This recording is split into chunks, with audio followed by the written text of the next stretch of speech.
안녕하십니까? 안녕하세요. 아침마다 꽃피는 인생 수업입니다. 평소보다 조금 늦게 인사를 드렸습니다. 한미 무역 협상 관련한 KBS 뉴스 특보 들으셨죠? 네. 앞으로 우리나라가 참 잘 됐으면 좋겠습니다. 그렇습니다. 네. 예. 우리나라가 잘 되는 만큼 아침마당도 잘 돼야 하고 김재원도 잘 돼야 합니다. 그러니까요. 이 얘기를 해야 되는 게 참 오늘 그런 날이 왔네요. 그러니까요. 예. 이 저와의 아름다운 이별이 아쉬워서 그런지 조금 늦게 인사드렸지만 네. 저와 함께하는 마지막 꽃피는 인생 수업도 함께해 주시기 바랍니다.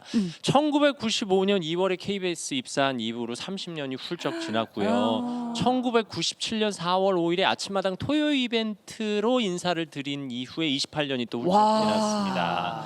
자, 이렇게 저는 아침마당과 KBS와 이별을 할 예정인데요. 저와의 아름다운 이별 오늘도 함께 하시기 바랍니다. 아유, 그나저나 휴가는 네. 잘 다녀오셨어요? 그러니까요. 네. 제가 1년에 딱 한 번 이게 가족들이 지금 해외에 있잖아요. 제가 떨어져 사는데 네. 딱 한 번 일주일 내내 붙어 있는 시간이 여름 휴가인데 몇 달 전에 계획을 한 건데 하필 좀 김재원 선배랑 그러게요. 이렇게 헤어지는 이 기간이어서 좀 아쉬웠어요. 그래서 제가 비행기에서 내리자마자 지금 여의도로 와서 선배님의 마지막 방송을 함께 하려고 지금 이 자리에 왔습니다. 네, 지난 예. 세월 동안 함께해 주신 시청자 여러분께 진심으로 감사드리면서 오늘 마지막 방송도 여름 때처럼 열심히 하겠습니다. 네, 자 오늘 꽃피는 인생 수업은요. 우리가 나이가 들면서 몸에서 여러 가지 신호들을 보내거든요. 그 신호들을 잘 파악을 해야 될 텐데요. 어떤 것들이 있는지 먼저 알아보겠습니다. 오늘의 주제부터 확인해 보시죠. 자, 노년을 위협하는 작은 신호 알려드릴게요. 네, 이 주제를 정한 데는 제작진의 큰 그림이 있더라고요. 김재원이 퇴직 이후에 신경 써야 할 부분들을 네, 건강에 엄선했습니다. 자신하지 마시고. 네, 자, 눈 건강의 경고 안구 건조증입니다. 울산대학교 의과대학 서울 아산병원 안과의 정호석 교수께서 알려주시겠습니다. 네, 평소에 눈이 좀 뻑뻑하거나 시야가 갑자기 흐려지거나 아니면 눈이 쉽게 피곤하다고 느껴보신 적이 있으신가요? 네. 네, 보니까 절반 이상 분들 정도는 고개를 끄덕이시는 것 같은데요. 오늘은 이렇게 우리 일상 속에서 아주 흔하게 나타나는 눈 질환인 안구 건조증에 대해서 이야기해 보려고 합니다. 이 안구 건조증은 10명 중에 1명꼴로 겪는 흔한 질환인데요. 실제로 2024년 건강보험 심사평가원 자료에 따르면 안구 건조증으로 병원을 찾는 환자가 약 262만 명이었다고 합니다. 2020년보다 약 13%나 증가한 수치이고 그래서 안구 건조증 환자는 꾸준히 늘고 있는데요. 이런 안구 건조증은 눈물 양이 떨어지거나 아니면 눈물의 질이 떨어지면서 눈이 뻑뻑하고 불편한 상태를 말합니다. 그렇다면 이런 안구 건조증은 어떻게 생기는 걸까요? 그 우리 눈 표면에는 눈물막이라는 보호막이 있습니다. 이 눈물막은 눈물샘에서 만들어진 눈물을 눈 위에 고르게 펴주고 쉽게 증발하지 않도록 막아주는 역할을 하는데요. 이 화면을 보시면 이 눈물막은 얇지만 아주 정교한 세 겹의 층으로 이루어져 있습니다. 오, 이 그렇구나. 바깥쪽부터 기름층, 수성층, 점액층인데요. 이 중에 하나라도 문제가 생기면 이 안구 건조증 증상이 생길 수가 있는 겁니다. 아유, 이 조그만 눈에 어떻게 층층이 저런 게 있을까 그러니까. 싶네요. 네, 이 층이 균형을 이뤄야 되는데 그렇다면 이 눈물막이 균형을 무너뜨리는 안구 건조증의 원인으로는 어떤 것들이 있을까요? 얼마나 많아요 요새 휴대폰 거기다가 뭐 이렇게 컴퓨터도 많이 보고 그러니까 우리 나이 드신 분들도 그렇지만은 젊은 애들도 워낙 컴퓨터 앞에서 아니면 뭐 탭 같은 거 많이 보니까 눈이 뻑뻑하다고 그러더라고요. 이런 게 직접적으로 영향을 미치나요? 네, 맞습니다. 우리 눈은 요즘엔 하루 종일 혹사당하고 있다고 해도 과언이 아닌데요. 네. 이 요즘에는 남녀노소 관계없이 이 휴대폰이나 컴퓨터, 말씀하신 태블릿 같은 전자기기를 많이 쓰고 또 한 번 보면 오래 보게 됩니다. 그런데 문제는 우리가 무언가를 볼 때는 그 영상의 한순간도 놓치지 않기 위해서 눈을 더 크게 뜨고 집중을 하게 되는데요. 그렇게 집중을 하다 보면 평소보다 눈을 깜빡이는 횟수가 줄어들게 됩니다. 이 평소에는 1분에 보통 20회 안팎 정도 깜빡이게 되는데 무언가를 보면서 우리가 집중하게 되면 이 깜빡임 횟수가 한 40% 정도 줄어들게 됩니다. 이야 그렇구나. 네, 그렇게 되면 눈물이 증발이 많아지고 결국에 눈이 쉽게 건조해지고 안구 건조증이 생기거나 아니면 원래 안구 건조증이 있던 분들도 이렇게 화면을 보고 나면 증상이 좀 심해질 수 있습니다. 그리고 또 하나 중요한 점은 수면 부족과 스트레스입니다. 이 잠이 부족하거나 스트레스가 많아지면 우리 몸 전체의 균형이 무너지면서 이 눈물막의 균형도 무너지고 또 눈물을 만들어내는 기능도 떨어집니다. 네. 그래서 눈물이 충분히 만들어지지 않아서 이제 더 쉽게 마르고 결국에 안구 건조증이 발생을 할 수가 있습니다. 그리고 또 누구나 피해갈 수 없는 원인이 노화인데요. 노화. 네, 나이가 들면은 우리 몸의 기능이 다 떨어지는 것처럼 자연스럽게 눈물을 만드는 기능도 떨어지게 돼서 네. 눈물이 많이 만들어지지 않게 되고 더 건조해지고 건조증이 생길 수가 있습니다. 특히 여성분들은 폐경 이후에는 이 호르몬 변화 때문에 이런 안구 건조증 증상을 남성분들보다 더 자주 혹은 더 심하게 느끼실 수도 있습니다.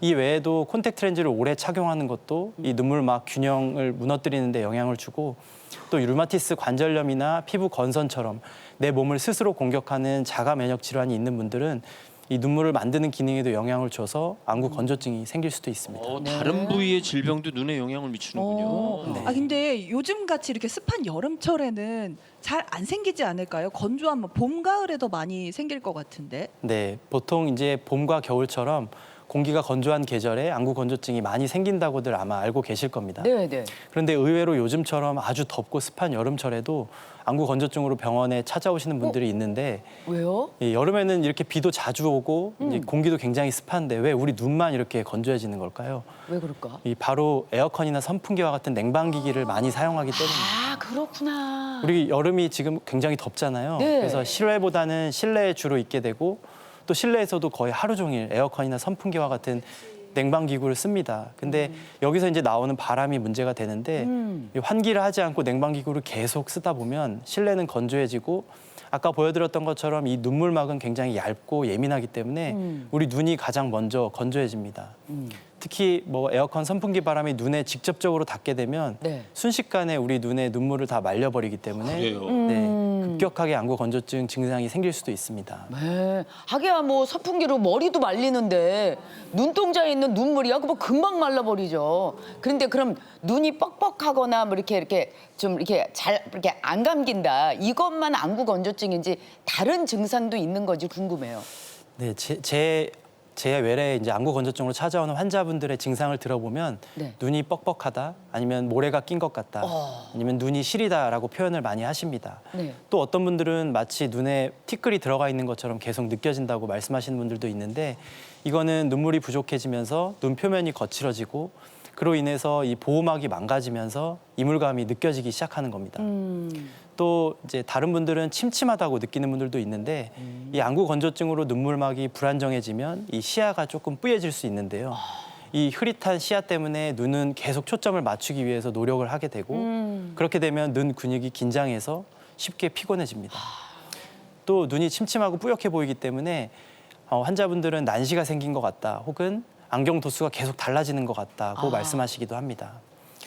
또 한 가지 재미있는 건 눈이 건조한데도 오히려 눈물이 자꾸 나는 경우도 있는데요. 맞아요, 맞아요. 네, 이거는 이제 눈물막의 균형이 깨져서 이 야외에 바람 불 때 이렇게 작은 자극에도 반사적으로 눈물을 쏟아내는 겁니다. 그래요. 우리 네. 친구들이나 엄마들 보면은 계속 수건으로 맞아, 이렇게 맞아. 밖에 나가면 눈물 계속 훔치시는 분들 많더라고요. 네, 물론 다른 원인이 있을 수도 있지만 네. 이 건조증 때문에 나오는 눈물은 사실 보호막을 이루는 정상 눈물이 아니기 때문에 이 일시적으로 촉촉하게 만들 수는 있겠지만 안구 건조증을 근본적으로 해결하는 데는 도움이 되지 않습니다. 아. 근데 이게 사실은 안구 건조증이 제 주변에도 저도 있고 굉장히 맞아, 흔하잖아요. 맞아, 많아. 이거 그냥 둬도 되지 않을까요? 그러려니 하고 보면 어떠냐 이런 얘기죠. 네, 많은 분들이 진짜 이렇게 안구 건조증이 너무 흔하고 괜찮겠지 하고 넘기는 경우가 많으신데요. 그런데 계속 그냥 방치하다 보면 만성적인 염증이나 각막 손상 그리고 심한 경우에는 시력 저하로까지 이어질 수가 있습니다. 오. 네, 앞에서 제가 안구 건조증은 눈 표면의 눈물막이 고르게 유지되지 못하는 상태라고 말씀을 드렸는데요. 네. 이 눈물막이 시야가 깨끗하게 보이도록 도와주는 역할을 합니다. 근데 이렇게 안구 건조증으로 눈물막이 불안정해지면 우리가 울퉁불퉁한 유리를 통해서 본다고 생각하시면 되는데 빛이 번지거나 시야가 흐려지거나 아니면 초점이 자꾸 흔들리는 느낌이 들 수 있습니다. 네. 그래서 눈 속에는 아무 이상이 없어도 눈물막 하나만 불안정한데 시력이 나빠진 것처럼 느껴질 수가 있는 거죠. 그리고 안구 건조증을 관리하지 않고 그대로 뒀을 때는 눈물 부족이 눈표면 염증으로 이어지고 심한 경우에는 각막 손상으로까지 이어질 수 있습니다. 그러면 선생님 혹시 안구 건조증이 원인이 돼서 실명이 되는 경우도 있을까요? 설마요. 그렇게까지. 아니 근데 뭐 지금 증상들이 지금 뭐 예사 증상들이 아니에요. 네, 다행히도 대부분의 안구 건조증은 실명을 유발하지 않지만 아주 드물게 심한 경우에는 이 각막이 각막 상처와 염증 그리고 감염이 반복되면서 각막이 얇아지고 심한 경우에는 구멍이 나고 네 그리고 혼탁이 남기도 합니다. 어머나 어머나. 특히 뭐 당뇨병이나 자가면역 질환 같이 전신 질환과 동반된 경우에는 조금 더 이런 일이 흔하게 발생할 수 있기 때문에 이제 조기에 관리하고 증상이 해결되지 않으면 빨리 안과 전문의의 진료를 보는 것이 좋습니다. 어우, 그래야 되겠네요. 일단 병원에서 진단을 제대로 받으셔야겠네요. 네네. 게다가 이제 특히 업무에 집중하기 어려운 직장인이나 스마트폰을 자주 보는 청소년들 그리고 수면이 중요한 고령층은 이 안구 건조증이 너무 오래되면 두통, 짜증, 수면 장애 그리고 심하면 우울감까지 이어질 수 있기 때문에 잘 관리하시는 것이 좋겠습니다. 네. 우리 눈 같은 경우에는 나이 들면은 백내장, 녹내장도 이렇게 걱정이 되잖아요. 네. 안구 건조증이 이렇게 막 뭐 백내장, 녹내장도 이렇게 빨리 오게 하고 그런 영향을 줄까요?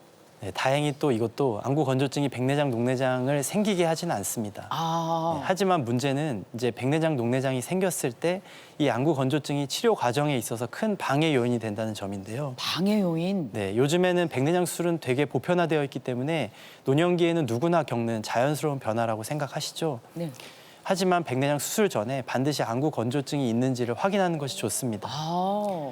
왜냐하면 눈표면이 건조해지면 이 수술 전에 시행하는 정밀한 눈 검사가 부정확해지고 그럼 결과적으로 수술 후에 시력 결과가 부정확해질 수 있기 때문입니다. 그리고 수술 후에는 안구 건조증이 더 심해질 수 있기 때문에 회복이 느리거나 예후가 나쁠 수 있고 또 이제 녹내장 같은 경우에는 보통은 수술하지 않고 안압을 낮추는 약물 치료를 먼저 하게 되는데 이 녹내장 약물 중에 상당수가 눈물막에 자극을 주고 건조증을 유발할 수가 있습니다. 따라서 안구 건조증이 이미 있는 환자분들이 녹내장 약물로 치료를 할 때는 녹내장 약물을 충분히 사용하지 못하는 경우가 있고 그렇게 되면 다른 분들보다 빨리 진행하기 때문에 좀 더 일찍 수술이 필요하게 될 수도 있습니다. 어허. 네, 이렇게 안구 건조증은 불편한 증상만으로 끝나는 게 아니라 이 백내장, 녹내장과 같은 주요 질환 치료에도 방해가 되기 때문에 미리미리 관리하시는 것이 좋습니다. 네. 방심하시면 안 되겠습니다. 그러니까 그러면은 안구 건조증 치료는 뭐 복잡한가요? 어려운가요? 그렇게 복잡하진 않습니다. 네. 안구 건조증으로 안과를 만약에 가보시면 인공 눈물을 아마 처방 받아보셨을 맞아요. 텐데요. 네, 맞아요. 인공 눈물은 눈물을 보충해주는 가장 기본적인 치료입니다. 저는 이제 하루에 4회에서 5회 정도 넣으라고 말씀을 드리긴 하는데 이제 일회용 무방부제 인공 눈물의 경우에는 더 자주 사용하셔도 괜찮습니다. 이 다만 약국에서 구입하시는 경우에는 방부제가 없는 제품인지 꼭 확인하시는 것이 좋고 또 통에 든 안약의 경우에는 개봉 후에는 유통기한에 관계없이 꼭 한 달 안에 교체하셔야 합니다. 네. 만약에 사용하면서 충혈, 눈곱, 통증이나 다른 증상들이 생긴다면 다른 질환이 있을 수 있기 때문에 꼭 안과 진료를 보시는 게 좋습니다. 인공 눈물 다음으로 두 번째는 눈꺼풀 관리입니다. 눈꺼풀도 관리. 네, 여기 사진에 보시면 왼쪽은 정상 눈꺼풀이고 오른쪽은 기름샘, 그러니까 마이봄샘이 막힌 눈꺼풀입니다. 어이구, 세상에. 저렇게 마이봄샘이 막히면 기름이 분비가 되지 않아서 눈물막에 기름층에 영향을 주고 수분 증발을 제대로 막지를 못하게 됩니다. 아. 이럴 때는 따뜻한 찜질을 통해서 굳어있는 기름샘을 녹여주는 것이 도움이 되는데 네, 하루에 1, 2회 정도 그리고 10분에서 15분 정도 해주시면 좋습니다. 또 눈꺼풀 세척도 이제 녹아진 기름을 닦아주고 추가로 배출해주는 효과가 있어서 온찜질 한 후에 해주시면 도움이 됩니다. 눈꺼풀을 눈 닦는 건 좀 조심스럽잖아요. 그러니까요. 눈 이게 막이 아니라 눈꺼풀인 거죠? 네, 눈꺼풀입니다. 제가 네. 한번 보여드리면 이 깨끗한 꺼지에 눈꺼풀 세정제 액을 충분히 묻힌 다음에 눈꺼풀 세정제가 있어요? 세정제가 있습니다. 아. 세정제를 구입하셔서 세정제를 충분히 묻히고 눈을 감은 상태에서 이렇게 안쪽에서 바깥쪽으로 이렇게 닦아주시면 됩니다. 아. 이 아래 위 눈꺼풀을 살짝 벌려서 이렇게 추가로 닦아주시는 것도 도움이 되고요. 아. 근데 이때 주의하실 거는 네. 기름을 짜낸다는 느낌으로 부드럽게 눌러주셔야 되는데 안구를 너무 세게 누르시면 안 됩니다. 아. 네, 세 번째 치료는 이제 안약 사용입니다. 이제 눈이 자주 시리거나 화끈거리면 단순한 이제 눈물 부족으로 인공 눈물만으로 해결이 안 되는 경우가 있기 때문에 이제 염증이 원인이 될 수가 있고 이럴 때는 안구 표면 염증을 치료하고 또 부족한 눈물막을 보충해 줄 수 있는 항염증제 안약 치료가 필요합니다. 네, 자, 알겠습니다. 관리 열심히 잘하겠습니다. 그러게요. 네. 또 자, 질문이 들어왔습니다. 질문이 들어왔습니다. 예전에 안구 건조증이 심하면 따뜻한 물에 우린 녹차 티백이나 수분이 많은 오일을 눈꺼풀 위에 올려두면 좋다고 하던데 정말 효과가 있을까요? 녹차 적 있는 티백은 것 저도 같아요. 올려봤어요. 네, 그렇게 하시는 분들이 많긴 한 것 같은데요. 네. 이 녹차 티백을 따뜻하게 해서 눈 위에 올려두면 네. 이 온찜질 효과도 있고 항염증 효과도 있기 때문에 눈꺼풀 염증이 있을 땐 일시적인 혈류 개선에 도움이 될 수 있습니다. 네네. 하지만 이 티백이 오염이 돼 있을 수도 있고 또 너무 뜨겁기 때문에 피부 화상을 입을 수가 있어서 주의가 필요합니다.